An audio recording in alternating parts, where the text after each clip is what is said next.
यो कार्यक्रममा उपस्थित विशिष्ट अतिथिको रूपमा जनता समाजवादी पार्टी नेपालका केन्द्रीय कार्यकारिणी समिति सदस्य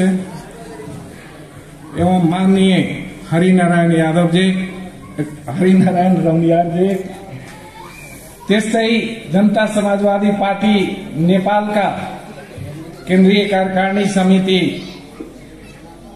पार्टी का केन्द्रीय सदस्य हाम्रा विद्युत वज्राचार्य जी, जो बागमती प्रदेश का उपाध्यक्ष पनि हुनुहुन्छ,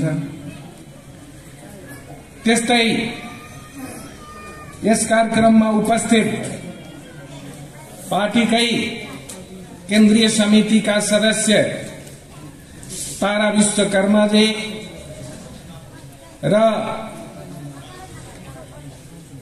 हाम्रो यो कविता कई लहरमा आफ्ना भावना पोख्ने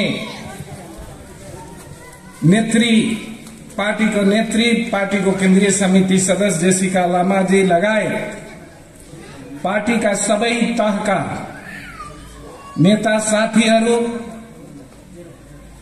यो नुवाकोट जिल्लाका जनता समाजवादी पार्टी नेपालका जिला अध्यक्ष लगायत यहाँ उपस्थित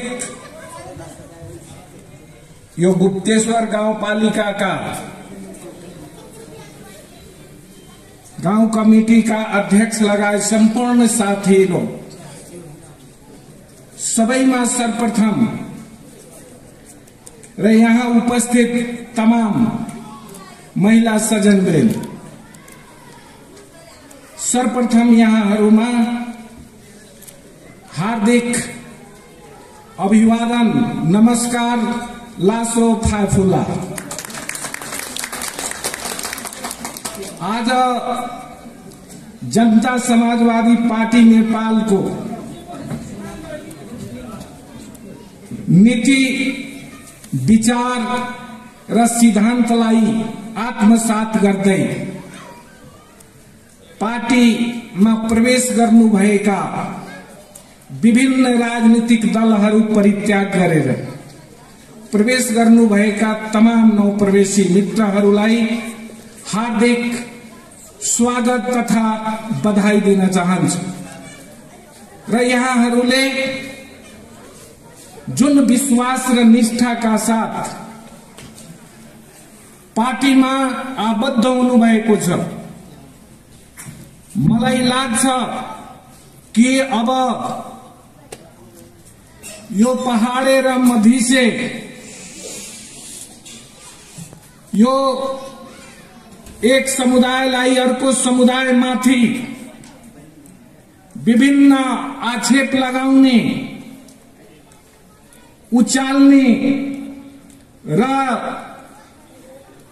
सदियौंदेखि शोषित उत्पीडित समुदाय, खास गरी आदिवासी जनजाति, मधेसी, थारू, महिला, मुस्लिम,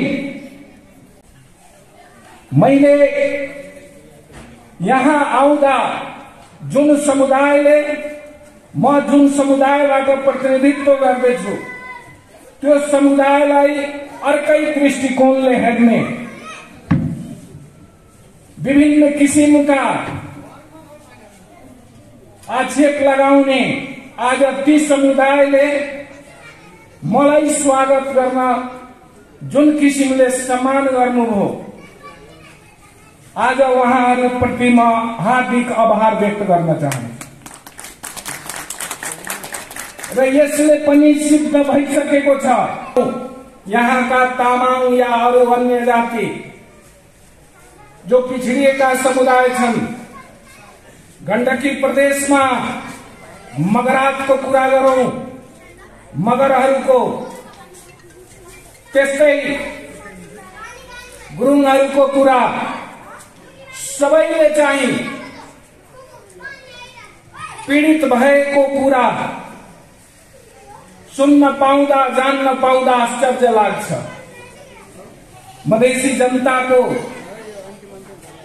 एउटा ठूलो विभेदकारी जुन शासन पद्धति सदियौंदेखि यो शासकहरूले जुन देशमा शासन गर्दै आए ती विभेदकारी नीतिको विरुद्धमा जुन विद्रोह भयो मधेस जनविद्रोह, त्यो विद्रोहले शासक वर्गको जुन एकात्मक शासन प्रणाली थियो, केन्द्रीकृत शासन प्रणाली थियो, त्यसलाई समाप्त गरेर यो देशमा संघीय शासन प्रणालीको स्थापनाका लागि जुन बलिदान गरे त्यो राज्यले स्वीकार गरेर आज संघीय शासन प्रणालीमा यो देश अगाडि बढेको छ। त्यो जनविद्रोहले उठाएका मुद्दाहरू जुन शासक वर्गले क्षेत्रीय मुद्दाको संज्ञा दिन्थ्यो, आज त्यो राष्ट्रिय मुद्दाको रूपमा प्रमाणित भएको छ। त्यो आन्दोलनको प्रतिफल भनेको यो देशको तमाम समुदायले उपभोग गरिराखेका छन्, चाहे त्यो आदिवासी जनजाति हुन्, मधेसी हुन् या दलित समुदायका हुन्, थारू हुन्, मुस्लिम हुन्, खस आर्य हुन्, पिछडिएका वर्ग हुन्, सबै उत्पीडित समुदाय र वर्गहरू यो शासन प्रणालीको उपभोग गरिरहे। आफ्ना प्रतिनिधिको आधारमा अब 7 प्रदेशमा आफ्नो शासन आफै चलाइराख्नु भएको छ। त्यसकारण जति आरोप थिए त्यो सबै आरोप समाप्त भएको छ। यो कुरा बुझिसकेका छन् ती उत्पीडित समुदायहरू, जसको फलस्वरूप आज ती समुदायहरू जनता समाजवादी पार्टी नेपालमा प्रवेशका लहरको रूपमा पार्टीमा प्रवेश गरिराख्नु भएको छ। इतिहास गवाह छन्, यो देशमा केही समुदाय, केही व्यक्तिले, केही वर्ग विशेषले शासन गर्दै आए, जसका नतिजा यो नुवाकोटको यो भूमि जुन प्राकृतिक दृश्यले अति सुन्दर भूमिको रूपमा मैले देखिराखेको छु, उब्जाउको हिसाबले अति उब्जाउ जमिन हो र यहाँका जनता अति मेहनती हुन्, तैपनि यहाँका जनताको जीवन स्तर माथि उठ्न सकेको छैन। यहाँको जनताको जीवन प्रणालीमा कुनै परिवर्तन मैले देखेको छैन र यहाँको जनता शासन सत्तामा पनि जुन भागीदारी हुनुपर्ने हो छैन। त्यसकारण यो बुझ्नुपर्ने कुरा हो, यो विभेद जबसम्म रहन्छ तबसम्म देश अगाडि बढ्न सक्दैन। हामी जति सुकै नीति निर्माण गरे पनि विभेद अन्त हुनुपर्छ। सबै प्रकारका विभेदहरू अन्त गरिनुपर्छ, चाहे त्यो राजनीतिक होस्, आर्थिक विभेद, सामाजिक विभेद, सांस्कृतिक विभेद, जुनसुकै पनि विभेदहरूलाई अन्त गरेर अगाडि बढ्नुपर्छ र यही नीतिका साथ जनता समाजवादी पार्टी यो विभेदहरूलाई अन्त गर्दै समानता, स्वतन्त्रता र सामाजिक न्यायका आधारमा समतामूलक समाज निर्माण गर्ने जनता समाजवादी पार्टी नेपालको उद्देश्य रहेको छ, लक्ष्य रहेको छ र यसले वैचारिक रूपमा र संगठनिक रूपमा पनि भिन्न प्रकारका आफ्ना विचार अघि सारेका छन्। वैचारिक रूपमा समुन्नत संघीय समाजवादलाई अगाडि सारेको छ, त्यस्तै सांगठनिक रूपमा पनि यसले संघीय ढाँचाको संगठनलाई अगाडि बढाएको छ। यो पहिलो पार्टी हो जसले संघीय शासन प्रणालीको अवधारणालाई अगाडि बढाउँदै पार्टीका संरचनालाई पनि संघीय ढाँचामा अगाडि बढायो र यो पार्टीले सामूहिक नेतृत्व र समावेशी नेतृत्व प्रणालीलाई आत्मसात गरेर अगाडि सारेको छ। जुनसुकै पार्टी उत्पीडित समुदायले गरेका आन्दोलनहरूको बदौलत जुन संघीय लोकतान्त्रिक गणतन्त्र स्थापना भयो, त्यो गणतन्त्रलाई रक्षा गर्ने, त्यसलाई संस्थागत गर्ने र अगाडि बढाउने जिम्मा पनि त्यही वर्ग र समुदायको। आज यो बलिदानीको कारण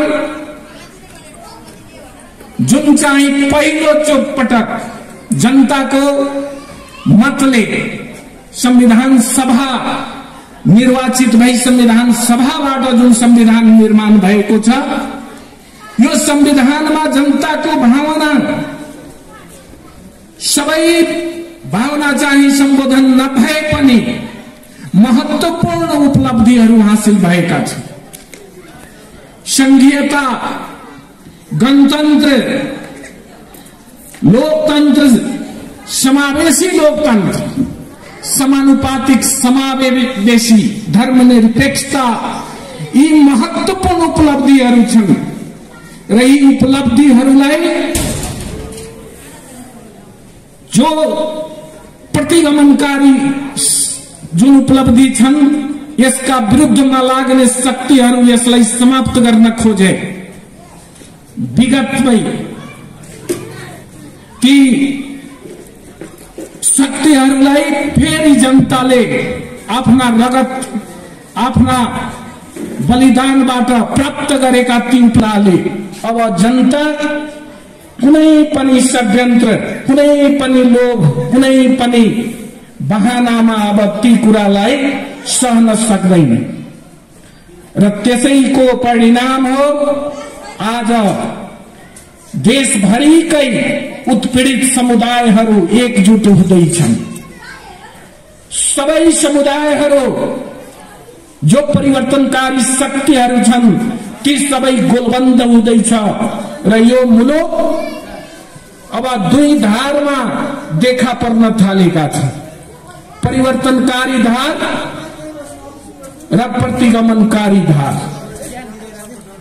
अब हामी चाहिँ यो लोकतन्त्रलाई रक्षा गर्नका लागि ती तमाम संघीयता पक्षधर शक्तिहरू, लोकतान्त्रिक पक्षधर शक्तिहरू, गणतन्त्रका पक्षधर शक्तिहरू, संघीयताका पक्षधर, समानुपाती समावेशी पक्षधर शक्तिहरू आज हामी गठबन्धन गरी यो सरकार अगाडि बढ्दैछन् र यसलाई अगाडिसम्म लैजानुपर्ने आवश्यकता छ र आज मुलुक आर्थिक रूपले पनि, राजनीतिक सामाजिक रूपले पनि एउटा फड्को मार्न तयार छन्। त्यसका लागि हामी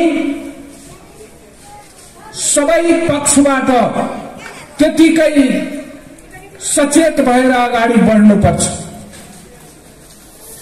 हामीले जे जति हामी यो समुदायका लागि, जो उत्पीडित समुदाय छन्, ती समुदाय, जो वर्ग, जो क्षेत्र, लिंग, सबका लागि हामी समानता, स्वतन्त्रता र सामाजिक न्यायको आधारमा राज्यको हरेक नीति निर्माणमा त्यसको समानुपातिक सहभागिता होस्, त्यसको साझेदारी होस्, त्यो हामी चाहेका छौं। प्रदेशमा उसको आयो लोकता भने जंगलबाट उत्पादित हुने वस्तु जो चाहिँ कागज बनाउने काममा प्रयोग हुन्छ, त्यसको चाहिँ किसानहरू त्यसलाई बेच्न या संकलन गरेर त्यसै खेर गइरहेको अवस्था छ। यसको बारेमा मन्त्रालयमा, सम्बन्धित निकायमा म गएपछि के कारण हो त्यो म बुझ्छु। यसका लागि नीति निर्माण गर्नुपर्ने हो, जे गर्नुपर्छ त्यसका लागि मेरो प्रयास रहन्छ, यो म विश्वास दिलाउन चाहन्छु। र साथै यहाँका जनताले जुन चाहिँ आफ्ना बच्चाहरूलाई पढाउन त्यो स्कुल त्यहाँ छैन, त्यो बच्चाहरूको स्कुल हामीलाई प्राप्त होस् भनेर उहाँहरूले आग्रह गर्नुभएको छ। आउने जाने बाटाघाटा छैन, अप्ठ्यारो छन्, त्यो पनि उहाँहरूले राख्नु भएको छ। मैले भनेको छु हाम्रै पार्टीका मात्र त्यो भौतिक पूर्वाधार तथा यातायात मन्त्रालय अन्तर्गतका विषयहरू निवेदनको रूपमा राख्नुहोस्। मैले माननीय मन्त्रीज्यूलाई या अन्य निकायमा जहाँ मैले भन्नुपर्ने हो गर्नुपर्ने हो म सहयोग गर्छु, त्यसको लागि पनि म पहल गर्छु। र यहाँहरूले जुन धैर्यता, जुन साहस, जुन उच्च मनोबलका साथ यो संख्या कुनै अर्थ राख्दैन। म धेरै खुसी छु। पहाड़ र हिमालमा हाम्रा यी कार्यकर्ताहरू बिउ हुन्। यति बिउहरू उम्रेपछि अब बुझ्नुहोस् एउटा बिउले त कति लाखौं उत्पादन गर्छ र यतिका चाहिँ यी बिउहरू यदि छरियो भने भोलिका दिनमा यो नेतृत्वमा आउँछ, आउने दिनमा। त्यसकारण हुनाहार युवाहरू, म खुसी छु कि आउने युवाहरू जुन अहिलेको युगमा अन्तर्राष्ट्रिय अनुभव प्राप्त गरेका, पढे लेखेका, दुनियाँमा घटिरहेका घटनाहरू घण्टौं होइन, मिनट होइन, सेकेन्डमा थाहा पाउने ती शक्तिहरू युवाहरू भोलिका कर्णधार हुन् र त्यसले नै समाजको परिवर्तन गर्छ। त्यसकारण म असाध्यै खुसी छु। पुनः चाहिँ ती युवाहरू जो चाहिँ विवेकमा परेर आफ्ना पहिचान र अधिकारका लागि लड्नका लागि जे विश्वासका साथ जनता समाजवादी पार्टीले लिएको नीति, विचार र सिद्धान्तलाई आत्मसात गरेर पार्टीमा प्रवेश गर्नु भएको छ र यो देशलाई आफ्ना बलिदान गरेर यो देशलाई एउटा युगान्तकारी परिवर्तन ल्याएको छ। ती विश्वासका साथ उहाँहरूले जे पार्टीमा प्रवेश गर्नुभयो साथीहरू, पुनः जनता समाजवादी पार्टीको तर्फबाट म आफ्नो व्यक्तिगत तर्फबाट हार्दिक हार्दिक स्वागत तथा धन्यवाद र शुभकामना दिँदै आफ्ना भनाइहरू यही अन्त गर्छु। धन्यवाद, नमस्कार, लासो फाफुला।